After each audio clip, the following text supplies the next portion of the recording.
ahead and kick us off. We'll get it going. So thank you all for joining us here. We're going to be talking about unlocking the secrets to global connectivity on the move with IoT telematics.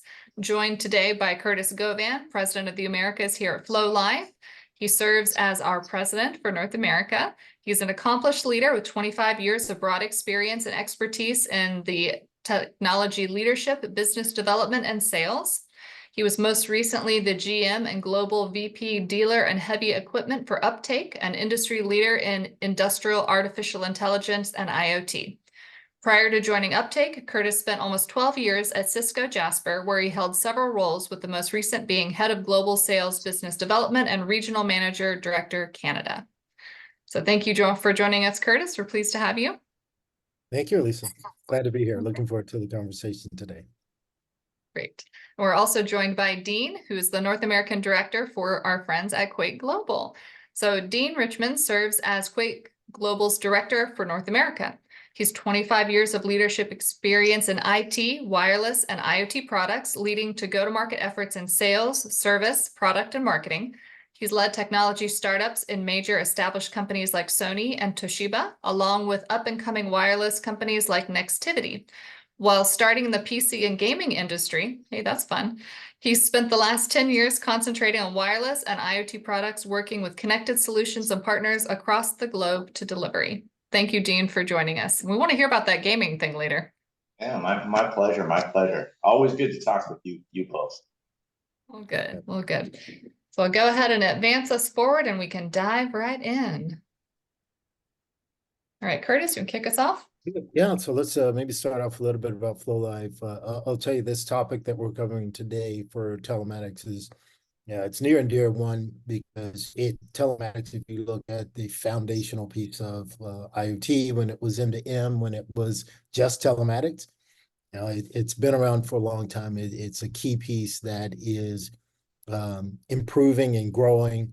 Year over year, we see more telematics area solutions there. And now I will say the extent of the growth of that globally has just been tremendous over the last 5 years that we've seen. So very opportune time to talk about telematics, and we're happy to have Dean here with Quek to share in the story there. A little bit about FlowLive. We are a UK-based IoT software as a service company. We have a cloud-native suite of IoT SaaS services that we offer there.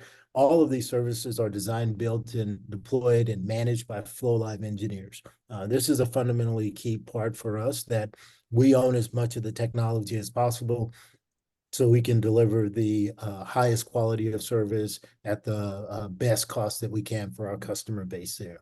What you have under the FlowLive solution there, we have under one platform a suite of services that really meet the needs across the ecosystem when it comes to mobile network operators, MVNOs, ISP, IoT service providers, and that can be in a heavy format where they have their own core network that they use from us, or in the light resale model where they're just buying SIMs, integrating with us, and using all the services we have.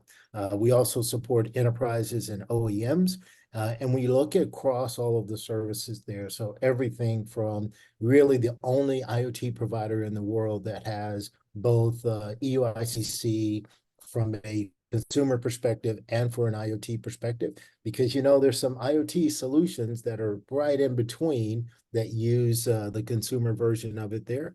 We also have our patented multi-MC technology that we use with what we call an advanced UICC and also an advanced EUICC solution there. And then we have with our connectivity management platform that we provide directly to mobile network operators, MVNOs, and enterprises there. And we also have the FlowLive core network, which is a full stack 3GPP core network, enterprise grade, or carrier grade, I should say, core network, where we make all of the elements. So think of, if you needed to deploy a fully private standalone network, we have all of the network elements, both 4G and 5G, to support those type of deployments. And then kind of what is at the crux of what we're providing from a overall perspective, it's the hyper-local global connectivity that we have. And all of these, if you look at how we deploy it, everything is cloud native there. So we can deploy 100% on the cloud, or we can deploy a hybrid, some physical premises, some in cloud, however our customers need it. They're also all built on microservices there. So if you only needed an HLR HSS, only needed a PGW, only need our connectivity management platform, we can sell those individual components as microservices there. Fully white labeled, customized to how customers need to consume it. We also know that a number of our customers have their own systems that they need to integrate with. So we have a REST based suite of APIs that basically all the functionality that you have through the user interface, you can get that through an API interface. And then I'll say, a lot of people wouldn't even bring this up, but because it's such a key differentiator for us from supporting our customers, our support team is second to none in the world. They're available 24/7, 365. Okay, a lot of people would say that, but I will tell you that our support is really tier 3 support. They have access to the tools that we have because we own the core network. Literally, if you have a problem with the network within minutes, they can pull the network logs. Anybody that you're online with, anybody that you're on a phone with can pull the detailed logs and analyze those logs with you in real time. So it's an extremely powerful piece because, yet ultimately we want to be able to support our customers better. And we know that customers like Quek are absolutely fanatical about supporting their customers. So we want to provide them with the best absolute service as possible there. Yes, if you look and go on to the next slide for me, please, Elisa. I want to delve just a little bit more into our hyperlocal global connectivity. And when we say we're integrated and we have our own core, the thing to note is that we're deeply integrated with our core network, globally distributed around the world. So you have things like lower latency. You're able to meet GDPR requirements or data sovereignty or security requirements because the core network isn't centrally located and having to travel back across oceans, different borders there. It can be centrally located wherever you are at the edge, if you will. If you need to do that, we can deploy within a customer's data center, as an example. And we've done that with over 27 different operators with 40 different MNOs. Overall, with different POPs, different solutions around the world there, so we can localize and provide really unprecedented connectivity. And then if you look at the functionality of the platform, all of that tied back into one single platform with a single SIM all over the world, you're connected with that platform in the same way. Literally, the service that you get in the US is exactly what you would get in Brazil, exactly what you would get in South Africa and Europe and Asia. All over the world, that same single interface, same single platform that's multi-tenant. So if you have a organizational structure that has different regions, different product lines, if you have dealers, distributors down the line, all of that can be supported all through the single platform, through the multi-tenant, multi-tier setup there. And then the multi-MZ piece is really kind of the heart of it that says with that single SKU of SIM, you have access to all of the networks that we have available, not only with a single network in a single country, but multiple networks for every country that we have deployment in. So it really is, from our perspective, the best in class scenario that you can provide for global connectivity. I will note, just if you look there a little bit to the left, you see a satellite there. We're soon releasing our release 17 non-terrestrial networks solution there that has NB-IoT over satellite with our friends from Skylo. So that'll be coming down the pike really soon there. I think we're scheduled to have some beta testing starting later this month with a general availability early to mid in June. So yeah, it's this is a little bit overview of what we have at FlowLive, and would love to have as a follow-up, a conversation directly with the customers here. Thank you.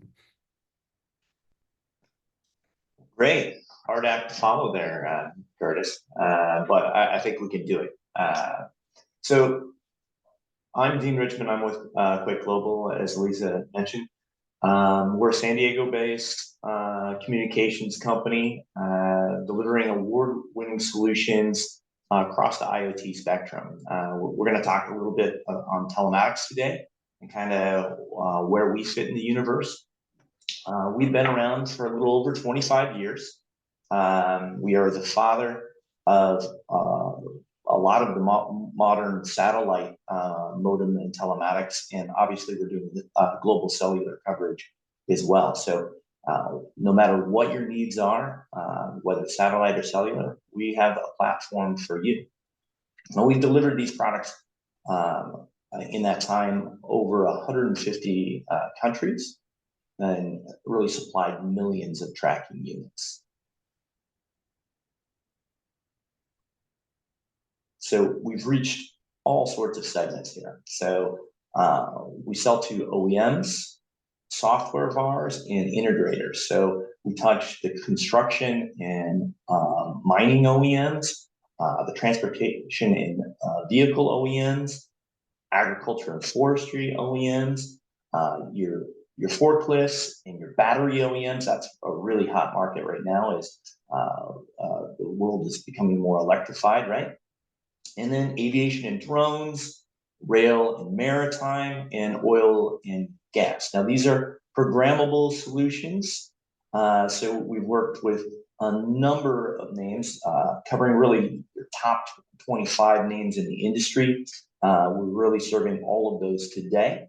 And that is only growing as you've seen the numbers, where this is a multi-billion-dollar industry in the IoT and telematics space. This is a space that has been taking off for years. So this isn't a new category by any means. As Curtis pointed out, used to be M to M, right? And tracking and general security is where I think the heritage of this industry, but service, support, and really uptime performance is where it evolved to. Putting a clear ROI for companies. But about 5 years ago, you added new layers of technology, video, and you've seen even more advances with AI in this space, in which it's how it's leveraging that video and really creating a safer vehicle, safer work environment. But really the red hot area today is around fuel efficiency in battery monitoring. These huge batteries that are in these things have multi-cells. So to have cell level performance is an important data point when really analyzing the engineering quality, uptime, and service.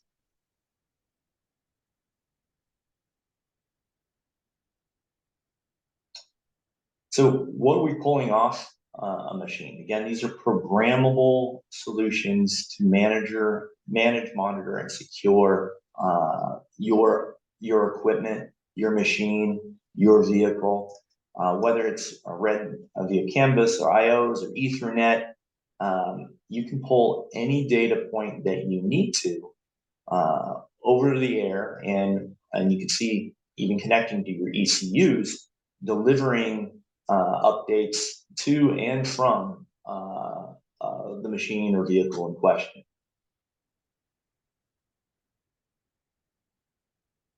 Now, every single one of these solutions are customizable. So you program your device, your solution to reach your platform. So we're not the platform. We just bring the data to and from. So whether you are custom creating your own platform, already have a platform, or are in need of a software platform, we have many software partners in this side. There is a solution that is custom built for you. And then there's also that integrator level as well, and maybe for a little smaller of a solution. This can be as simple or complex as you need it to be. Again, I touched on that equipment location. That's kind of the bedrock of where this all started, and it's only grown from there.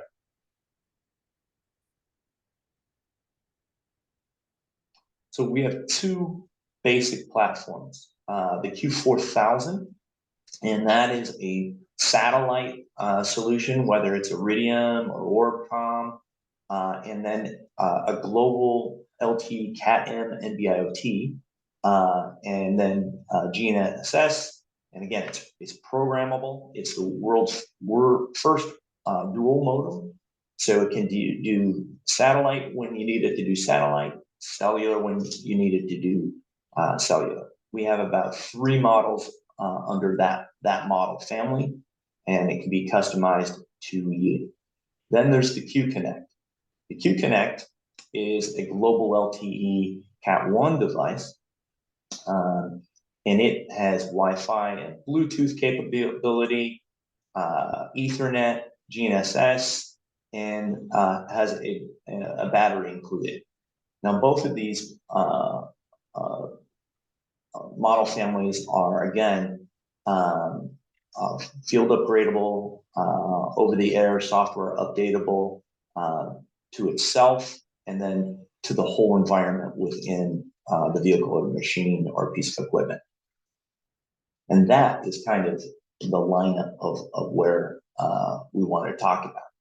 Now, with that, we are agnostic in the way we do either satellite or cellular. So we're always looking for great partners like FlowLive, who can serve the whole world. We have one product with our configurations that can serve the whole planet. So if we can have a cellular solution that can serve the whole planet, then we're in business. And that's kind of my segue back to you, Curtis. Yeah, exactly. I think that that issue that we see in the market there is definitely like, this is the root of the FlowLife solution, right? We had in the early days when our founders were thinking about what are we building for the IoT space that's really not 100% serving the space today. And 5 years ago, when 6, 7 years ago, when we were starting the company there, you had a lot of local solutions there, but you didn't really have those solutions that were really global, that could meet, the permanent roaming restrictions there, that had uniform behavior.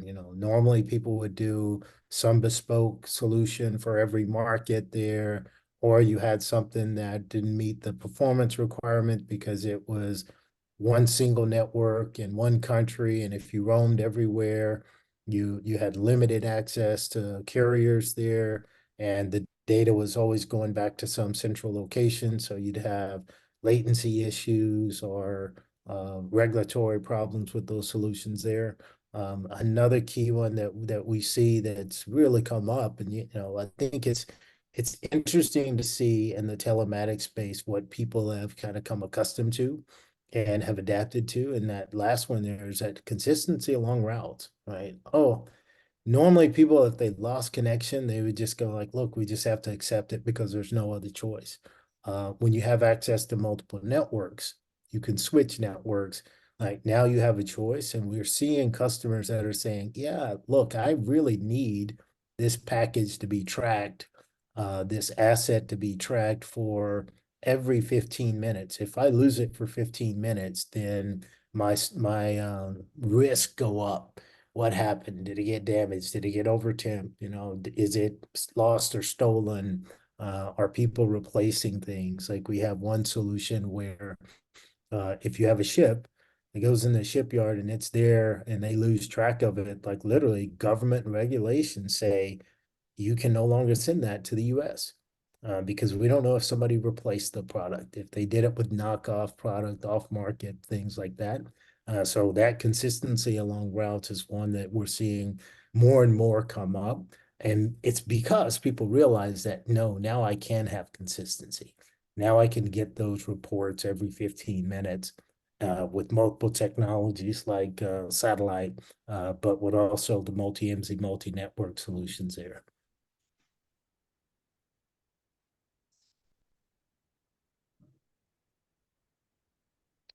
All right, so yeah, we talked a little bit about this already in passing, but I think one of the exciting things that's happened over the last 5 years here is that finally for telematics, for IoT, we have technology from a standard perspective that was built for specifically for IoT. And that's in the low power wide area solutions there that we have. And you look at the fundamentals of there, like we need a solution that is not just layered on top of what we built for consumer and business solutions, mobile phones, but we need something that's specific for IoT. What do you have? We need something that needs a wide reach. We've got the significant bandwidth that is needed for low bandwidth solutions there that are the 1 to 2 megs, maybe 5 megs a month. Like you need that reduced capacity there, so you don't need the absolute blazing speed that you get with 5G. Lower speeds are okay, but I'm going to balance that with a wider reach so I can have broader connectivity. And then I also will say, look, I also need to have power saving components that are built into LPWA. That's really critical for them. And then it's like the key thing that we're seeing for all of the asset tracking, remote monitoring solutions there that really require battery savings there. That's really the key piece there for LPWA with functionality like EDRX. They're, always had DRX forever, but now having that next evolution of EDRX where you can turn on and off the radio without losing the connection and having to reconnect. Power save mode also does the same thing there. So we're seeing that those assets that really require, the tracking, the traditional tracking, remote monitoring, geofencing solutions there, taking advantage of the LPWA solution. Almost every solution is using the current, or I'll say the legacy version of LPWA, which is Cat-M in B, and then more and more solutions that are moving to Cat-1 bis now in the future there. LTE 5G there, like the addition there, we now see that, there are solutions that are saying, hey, look, I need to monitor my solution in real time. I need to get real time transmission there so I can get this telematics data is something that's more visual, more required, like dash cams as an example there, where they need data in remotely, immediately. We have some customers that are doing like site surveys and they have equipment out in the field where they're getting real-time feedback into the back-end office so they can help with the survey there. A lot of remote equipment in the space that are using that faster, low latency solutions there for that piece of telematics. So that one is really a growing piece there. And of course, the legacy satellite combined with the new satellite of Release 17, I'm telling you, there's tremendous amount of buzz about that. We've done a couple webinars on that, but literally we're getting dozen customers every 2 weeks asking about it, getting in the pipeline, ready to start their testing, getting their module plan in place there so they can add that to that solution. And again, I think it goes back to what you said earlier, Dean, where people now are looking at that single solution that they can track everywhere in the world. So those gaps are now starting to get filled in with the Release 17 solution there. And we're going to see more and more of those applications come into play. Yeah, I definitely see us at a crossroads with 5G advancements that are coming and the satellite advancements. There's going to be a whole lot of change in the market coming in the next few years. Yeah, I couldn't agree more. This is a really exciting. I don't think I've seen the community as excited about a technology. I mean, 5G is one where most of the excitement on 5G is really around what you get in the consumer space. The IoT pieces there have certainly been, championed because they're, the ultra low latency and the, slicing of the network. These are exciting, but I haven't seen people that are saying, I'm going to move on that. I have a solution today. But Right. on the satellite side, because it really touches the legacy of IoT, which is telematics, I think we're seeing a lot of momentum in that area because there are demands right now, right? It's not like we need to do a new solution and vet it. They know the solutions require this additional coverage footprint. And so I think we'll see a much faster adoption of this technology than what we've seen in the past. Yeah. Yeah. So like one of the things that we will talk about, and I'll reiterate it here because it's important in what we do at FlowLife, is owning the technology, in particular the core network, gives us a lot of flexibility in what we can do from a SIM perspective even, right? We can customize the solution overall, and this is another critical thing that we talk about with you, Dean, and with all of the customers, that we can customize because we own the pieces here. But particularly when it comes to SIM, like literally any SIM form factor that a customer needs, whether it's your traditional plastic, the new MFF2, the iSIM, or even a soft SIM, because everything gets provisioned on the FlowLive HSS, we have the autonomy to support anything. So we do that.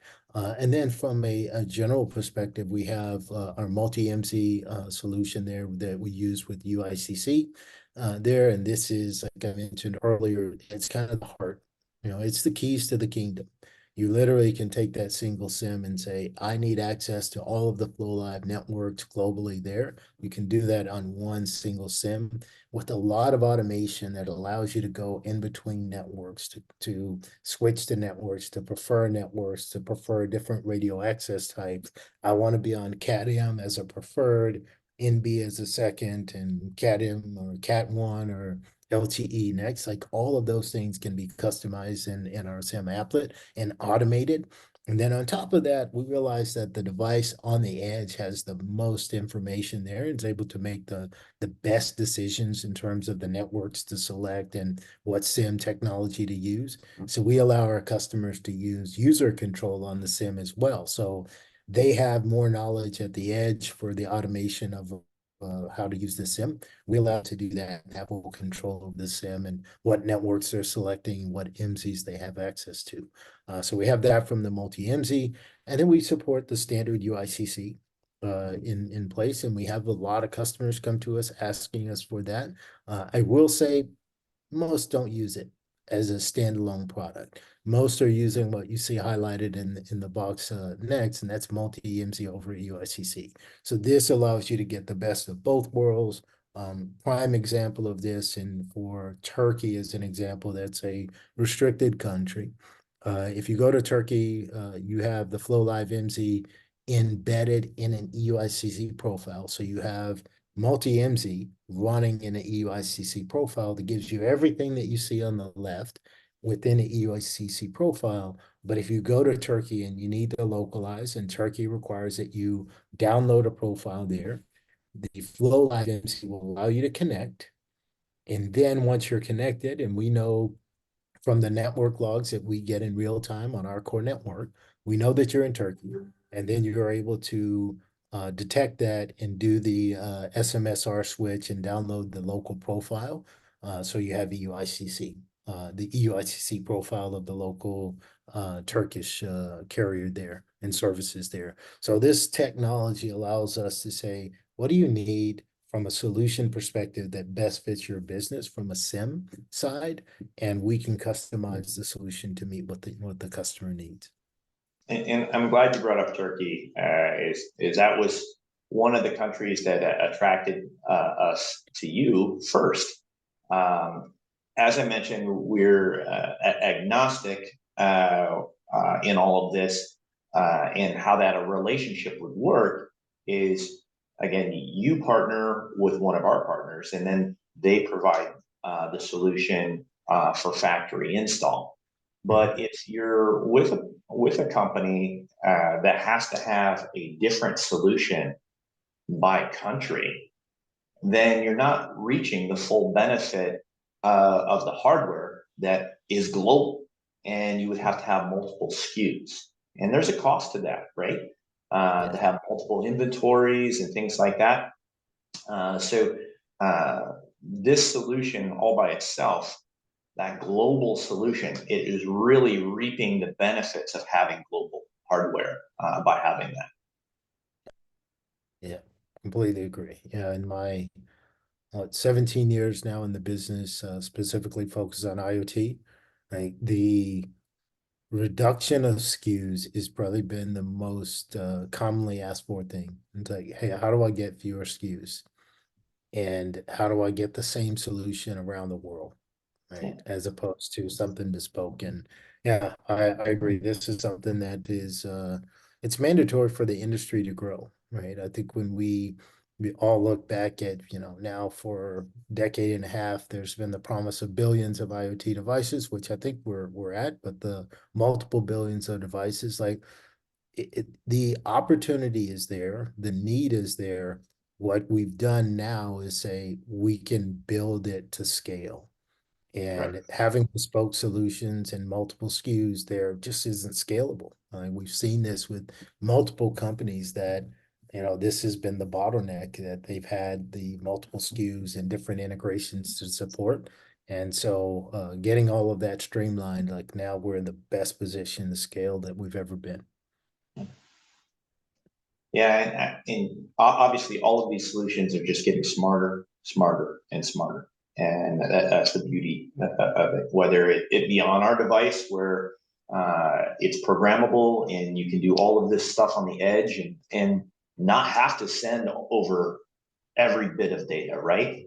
Or your solution, which really allows for one solution for any market. Very attractive, very attractive. I agree. Yeah, I'll say for me, it's like fundamentally, like I'm an engineer at heart and by training, and when you look at it ultimately, like you just want to solve problems, right? And like I feel so good about having the ability to solve problems now versus where we were, like you had limitations before and you of course solved around that, but now I feel like man, there's almost no limitations. We have standardized technology, we own the core, we have customers like yourself that really understand the other side of the piece there, so we're collectively optimizing to give our joint customers the best possible solution. Yeah, this latency one is, I'll tell you, we'll cover it and build it out if you will, Lisa. But this is going back to it and say like 101 roaming. This is what people will say. We had a campaign that we did, I think now a couple of years ago. We said roaming is dead, and the reality is roaming as you know it is dead. Why is it dead? Because it just doesn't meet the demands of customers. Will you look at our solution and say, "Yeah, but you're doing roaming"? You might. But if you look at how we do it, you'll say it's nothing like you've done before. With the localization of the core network, this component really comes into play. And like I said, most of our new telematics devices are using LPWAN, right? So they're trying to conserve battery life for solutions there. And if you look at what lower latency does for that, imagine you're connecting every 15 minutes for a device, 24 hours a day. And every time you connect, at a minimum, you're saving, what is that, 320 milliseconds every time you connect. Now, of course, we know, I'm assuming you did a send and a receive and you had, 160 milliseconds between the two. But that's not the reality. In reality, if you're using TCP/IP, you got to open the socket, send your data, acknowledge that you open the socket, send your data, close the socket there. That's going to take much longer. But at a minimum, you're saving 320 milliseconds per transmission there. From a battery life and a battery consumption perspective there, this is something that customers had never thought of this. Like I said, like they just come accustomed to like, we can't get much battery life improvement out of the existing solution. But when you own the core and you put the core regionally located, when you put it in country and you're reducing the latency to sub 100 millisecond times, now you're starting to play into battery savings pieces there that are really critical. And the performance goes up, you lower jitter, things like that. So now you have solutions like dash cams and real-time video that are much higher performing, but also the ones that are the telematics pieces that are driven by data, by battery. Now you're saving battery life on those as well.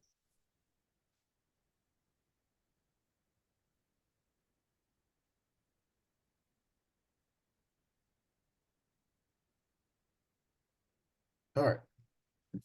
So this is one where, when we look now at the combination of solutions there, like I said, working with partners like Quake that really understand the ecosystem and the problems in the field with real-time, real-life customers and those customer applications there.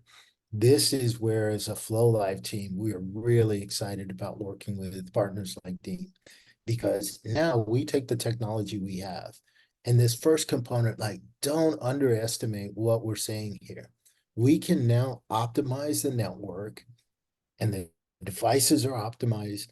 The solution between the device, the Quake device, and the app backend application is optimized. We're now to the point now where, for an individual solution, we have the absolute best opportunity to optimize. We're like everybody. I just was in a meeting this morning, and this was the key thing that we left with is we can optimize. We don't have a network that's built for consumer that's not going to get any more optimization than what consumer has. We have a network that's built for IoT. It can be customized for individual telematic solutions to meet the performance requirements that you absolutely need.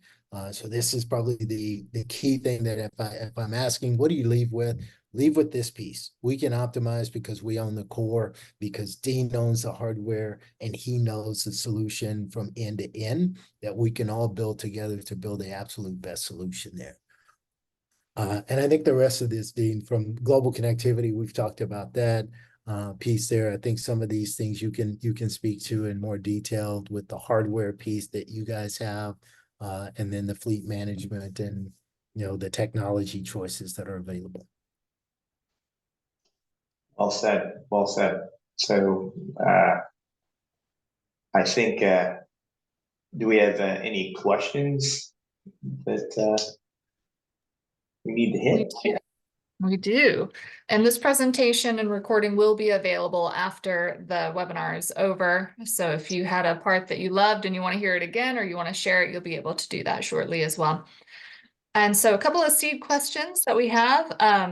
First one, I currently use a local US carrier for my market. Will I lose priority if I go through FlowLive? Yeah. I love this question, and I always I know I've worked very closely with operators in my past life. I was, the account manager and sales leader for multiple mobile network operators, and I know exactly where this question comes from. The answer to that is no. And I will say, look, the network prioritization and quality of service of the network is determined by one, the HLR HSS, that's FlowLive. It's controlled by the PCRF PGW, that's FlowLive. So we own that piece of the prioritization of the data, right? That is a FlowLive piece. And the reality is, even beyond that, mobile network operators don't deprioritize like roaming solutions there. Why? Because they roam themselves, and they don't want their data to be deprioritized, so they don't deprioritize the data of their roaming partners. If you look at carriers throughout the world, but I'll say specifically in the US, where the highest coverage footprint, where they own the towers, is about 70%. So if they say they have 99.9% population coverage, 29-30% of their devices are roaming. And their roaming partners aren't deprioritizing their data when they're roaming. And I will assure you that on the other side, they're not deprioritizing their roaming partners there. So yeah, the short answer is no. And then you have my rest of my long answer there. That's a great answer. I would say that's probably the number one question that I'm asked when I'm hit on this topic. So great answer. Yeah. And the other thing I'll note too, because this one is typically the next piece of that. It's like, oh, but the permanent roaming is not allowed. It's allowed. From an IoT perspective, the legacy of IoT global roaming was there were no agreements that that included IoT. But they used it for IoT, and a lot of people said, "Hey, that wasn't the intent." But it was like pre-IoT, and no one thought about IoT, and then they put IoT on it. But now, IoT roaming is exclusively put into agreements, and it's allowed. So it's like where we provide service there, permanent roaming is 100% allowed by the local operator there. Where it's not allowed by the local operator or by a government agency there, we have localized solutions to meet those demands.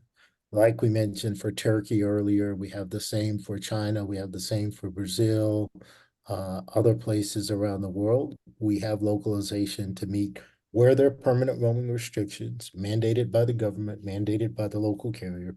We localize there with the local MC. Yeah. And I would say, carriers overall have done an amazing job of putting up towers in their markets. But with some of the changes that have happened over the last few years, there are still pockets that you don't have great coverage with a given carrier. So being able to offer multiple carriers can cover up those pockets is a definitive benefit that I see.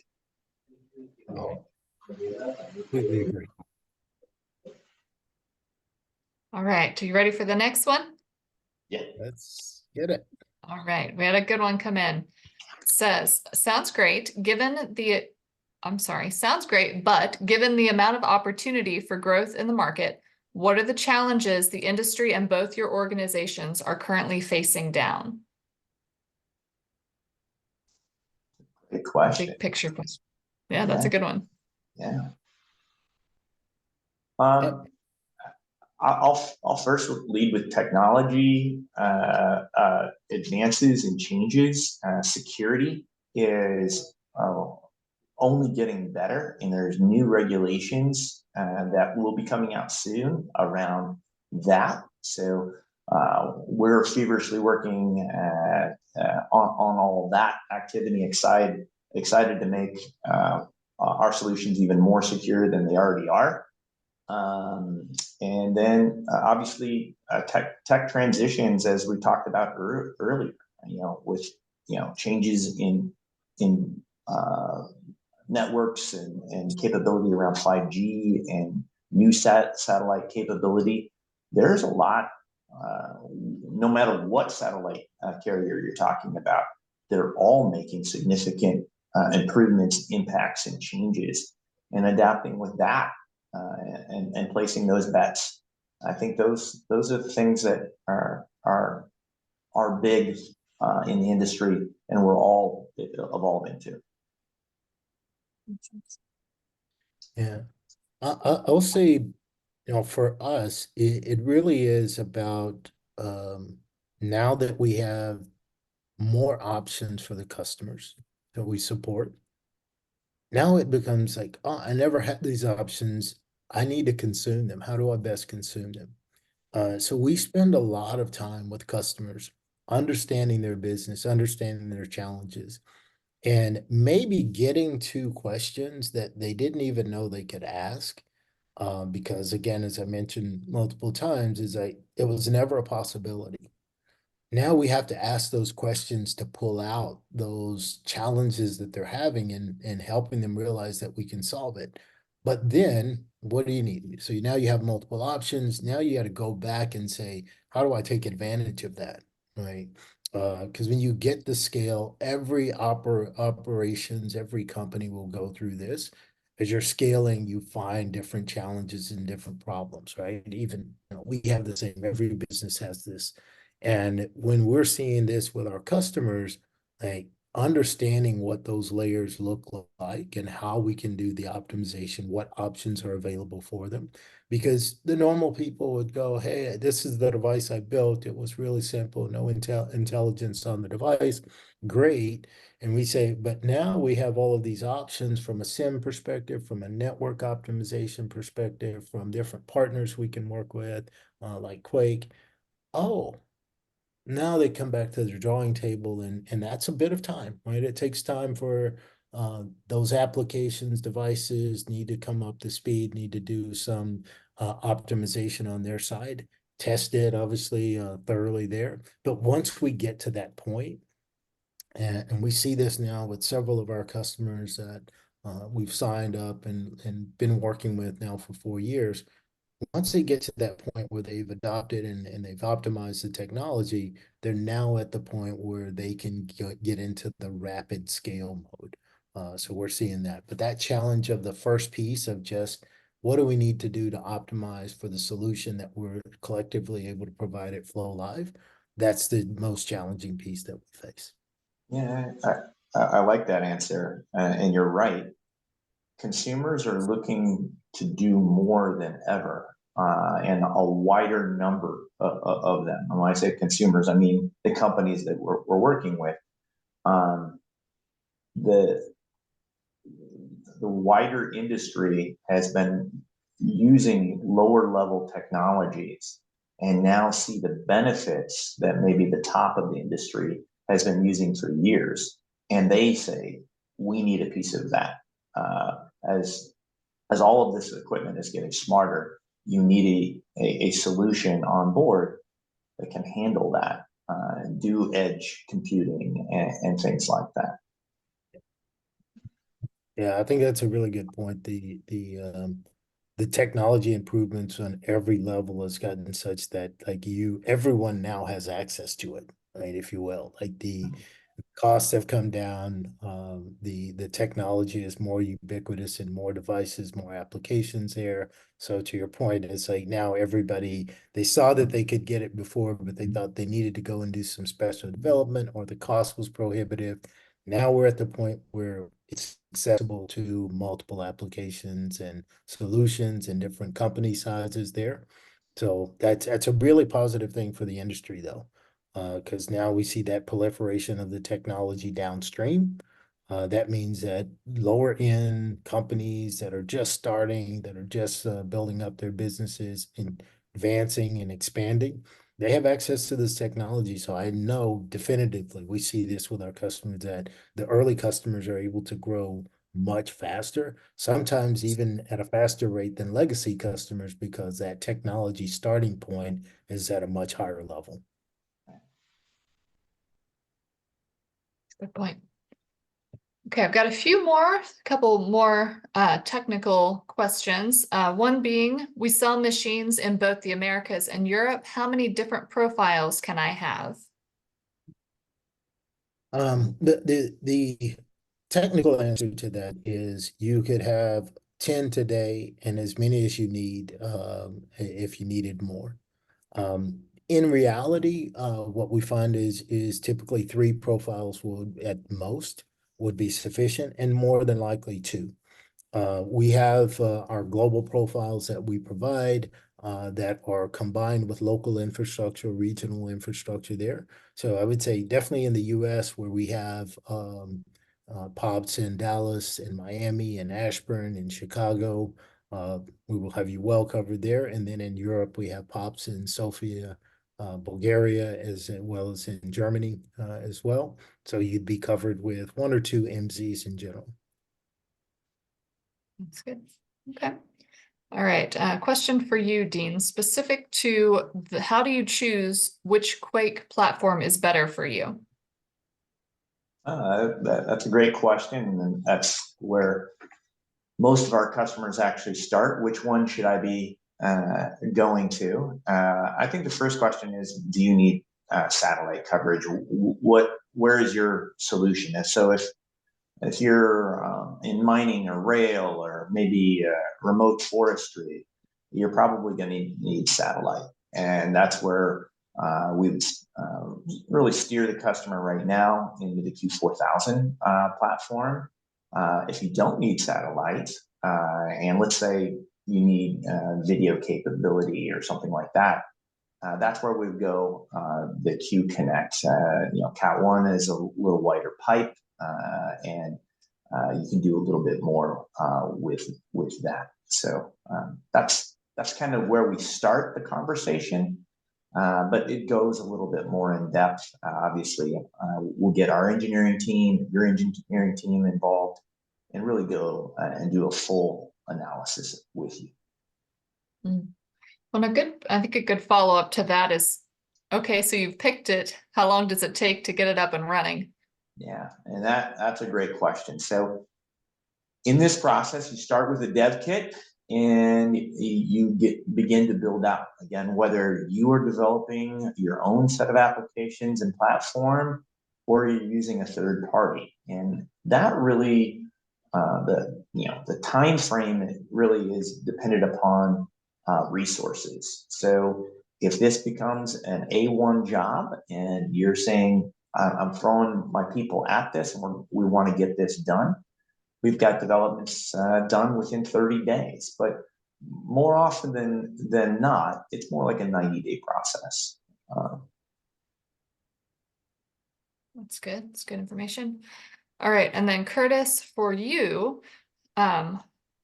some question on most connectivity service providers have CMPs, and a lot of them are IoT focused. It's a bit of a cheeky question, but I like it. What makes FlowLive CMP different? Yeah, first thing I will say is that the CMP has a wealth of technology associated with it. The first thing that I would point is that it's connected to the FlowLive core network, right? That is something that I would say maybe a few now have it. Not many have it. No one has it to the extent of that we have with the core networks that are around the world. Like I mentioned earlier, connected to with 40 POPs to over 27 operators there. No one in the world has that from a core network perspective that's feeding into the platform. Ultimately, if you look at what's happening in the platform, what you want is you want the ability to manage things in real time, to get data in real time. And we have that with our core network infrastructure feeding directly into our platform there as well. The other thing we have that no one else in the industry has is we have real-time billing and control.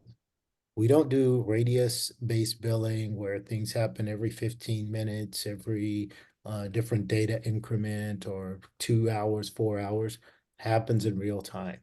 We manage the billing component the way the consumers' businesses ran across every operator in the world, right? That is tighter control. So you're never worried about runaway devices that you didn't see for 15 minutes or a couple of hours. You're going to see it in real time. You're going to be able to manage the wallet in real time. The other thing I will note is that if you look at the components, I mentioned the core. You look at the multi-MC technology that we support that also includes EICC for both consumer and IoT. No one else has that. And then the other piece that I would note is the fact that if you combine all of these with the MCs, like that tight of control that you have for the overall system there, no one else in the industry has that. No one even comes close to that. As a single entity, no one comes close to that combination of solution that we have there. And the normal bells and whistles that you get with a CMP, okay, that's table stakes, we have that. But having it in real time, having it connected to a core network that is operating the same around the world, that's getting you the real-time information, real-time control, none of that is possible, right? And I will say, when you're on the core network too, it's like, what else can the CMP do when you have the core network? Can you do real-time steering? We can do that with our core network, right? So there are a lot of detailed functionality that we'd love to get into, but just note that like owning all of those pieces and putting them together really gives you a distinct advantage over the CMP, right? If you want to just turn on, turn off devices and apply a rate plan, that's generally what every CMP does. If you really want to get into the details of managing your business super closely there, optimizing even the business processes there, you need the kind of CMP that we have. That's great. Awesome. Well, thank you both so very much. We have a couple more questions, but we are short on time, so we will reach out to you all individually and get you those answers that you're interested in. This recording, as I mentioned, will be coming out shortly, and we also have a great case study that we did with Dean and Quek that we'll be sharing as well. So really interesting story about their business and how they've grown and succeeded and how you can too. So thanks for joining us today, and we hope you have a wonderful rest of your week. Thanks, everybody. Excellent. Thank you, Thanks, Lisa. everyone. Thank you. Yeah, take care.